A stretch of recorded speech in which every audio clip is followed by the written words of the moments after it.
I wanted to become a ministry innovator because I want to build connection with different individuals and different churches and help them to find something that can form into their new normal and give them guidance to something new. There are parts of this program that sounded interesting to me, but also new, and I wanted to see what I could do.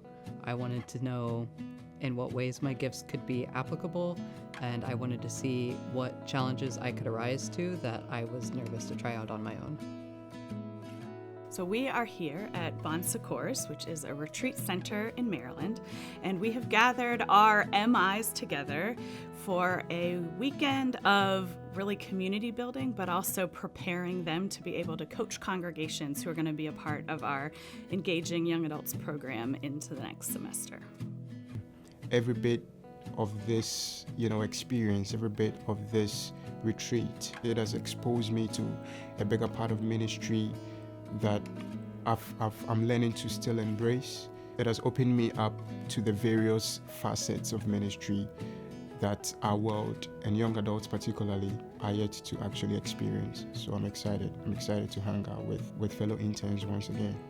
I would say that it's scary, but it doesn't mean we cannot try. I think young adults, they're in need of churches like that, where we take a step, just take a step, meet them where they are, believe in that space where they will find their faith and drive them from where they are. My favorite part of the entire retreat with the MIs is our matchmaking process, where we match our interns with the churches that they will be accompanying. The way that we do this is by the MIs identifying gifts that they see in each other, and then we look at who the different churches are and their profiles and make a match that what the gift of the MI is, this is the gift that's going to help this church the most as they accompany them throughout the process.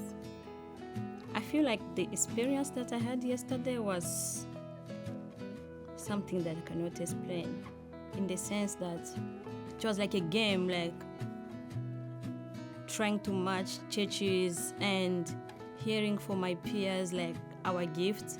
That was so amazing. Knowing that people know me and people pay attention and care about who I am, it's really changed how I view this, and it really touched me a lot. I think reimagining ministry for me is looking at ministry in a new light, realizing that traditional church isn't always the best way for church to happen. It is still a beautiful thing, but there's so many different ways that we can imagine church. Church doesn't have to be just going to worship Sunday mornings and listening to the songs that you've been hearing forever. You can listen to new songs, you can learn new ways to hear the story. There's always some sort of change that could happen to make impact greater for one individual. I think that this work is important because each generation is going to have a new story to tell.